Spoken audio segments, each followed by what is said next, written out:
atas terjadinya perkara pengeroyokan Mayor Purnawirawan Sucipto yang 8 bulan yang lalu yang terjadi di wilayah Polres Tangerang Kota. Saat sekarang proses itu berhenti, saya katakan berhenti.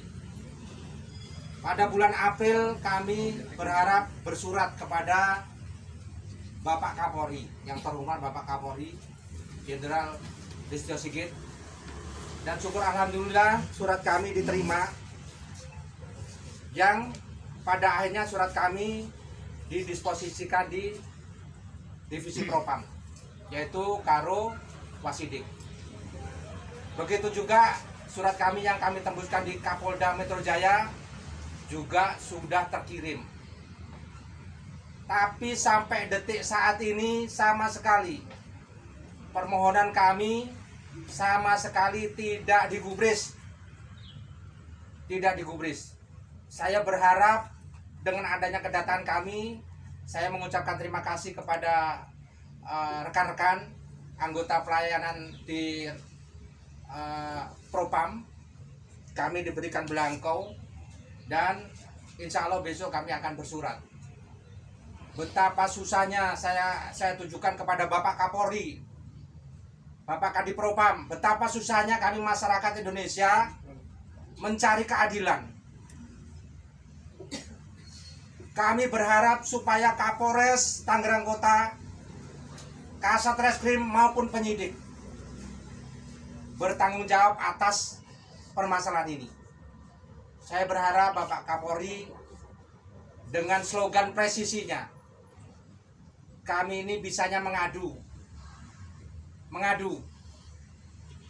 Saya berharap dengan upaya kami ini bisa ditunjuk. Kami minta diperlakukan adil.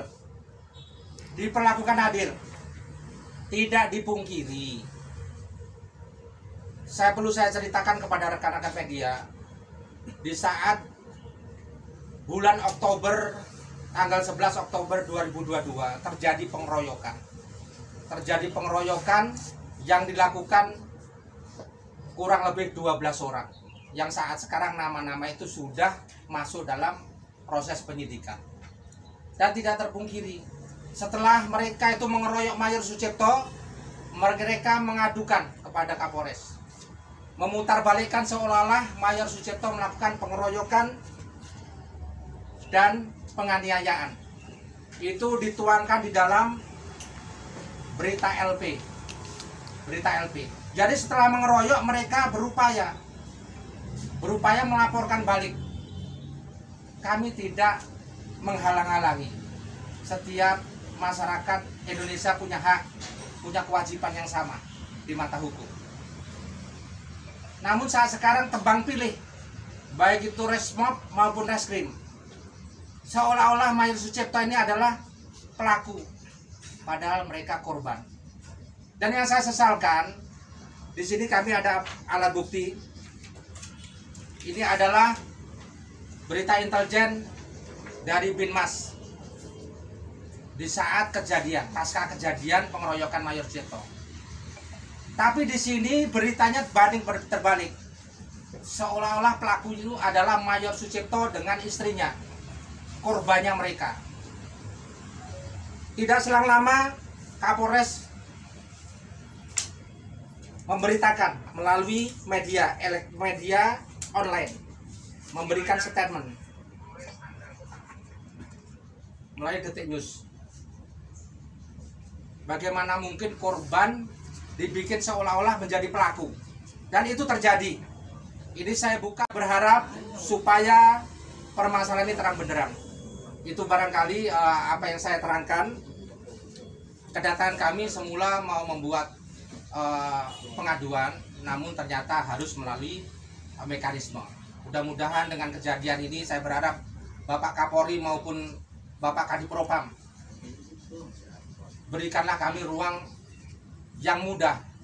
Ini sudah korban 8 bulan, kepengen mengadu, harus menulis surat dan sebagainya. Betapa mahalnya mencari kebenaran dan keadilan. Saya berharap Bapak Kapolres Kota Tangerang bertanggung jawab atas perilaku-perilaku yang tidak benar. Dan saya menduga adanya penyalahgunaan kewenangan, di mana di dalam kode etik profesi terikat ada 8 asas, baik itu keterbukaan, kecepatan, transparansi, dan lain sebagainya. Mana transparansinya, mana kecepatannya? Yang perlu saya sampaikan kepada rekan-rekan media, tidak terpungkiri Mayor Cipto diadukan. Mayor Cipto itu selama ini tidak kemana-mana. Kalaupun dipanggil juga sudah melaksanakan kita klarifikasi maupun undangan. Tapi kenapa kok seolah-olah ditarik ulur? Dan saya perlu ingatkan, para pelaku ini kurang lebih 12 orang. Apabila ternyata para pelaku itu lolos, saya berharap Bapak Kapolres, Bapak Kasat Reskrim, Bapak penyidik bertanggung jawab. Karena di sini ada tindak kejahatan yang nyata-nyata sudah terjadi. Dan yang paling terakhir, semua apa yang kita lakukan ini adalah memperjuangkan hak daripada klien kami. Itu saja, barangkali rekan-rekan ada pertanyaan silakan. Saya Bapak Kapten Mayor Budi. Kami dari jayapostnews.com. Untuk selanjutnya, penyidik dan Kapolres Tangerang Kota sampai saat ini untuk pelaku, apakah sudah ada penangkapan gitu Pak Kapten? Tidak ada. Tujuan kami mendampingi klien untuk melaporkan Kapolres, melaporkan Kanit, melaporkan Kasat Reskrim adanya diskriminasi pelayanan. Kami ini sama pelaku sama-sama minta perlindungan hukum. Hanya untuk mencari kebenaran, 8 bulan kita perjuangkan seperti ini. Jadi kami ucapkan terima kasih kepada anggota pelayanan. Kami diberikan belangko. Insya Allah besok kami akan melakukan pengaduan. Dan tidak menutup kemungkinan kami akan gugat perdata. Ada perbuatan melawan hukum yang dilakukan oleh Kapolres maupun anggotanya. Di sini ada hak kami, hak klien kami yang diabaikan. Itu barangkali. Terima kasih Pak Kapten, untuk kawan-kawan media yang lain. Terima kasih. Ada pertanyaan? Terkait dari pemberitaan Detik News itu gimana Pak Kapten tindak lanjutnya? Ya nanti silakan. Ini adalah data.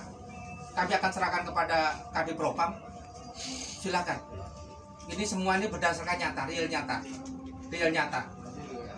Ini sangat riskan apabila ternyata ini benar terjadi. Berita yang salah dijadikan seolah-olah itu benar. Kasihan bagi warga yang mencari keadilan. Jadi masalah terkait alat-alat bukti nanti kami akan serahkan kepada Kadif Propam. Dan perlu diingat juga, saya sebagai kuasa hukum Mayor Sucipto sudah berkirim surat kepada Bapak Kapolri.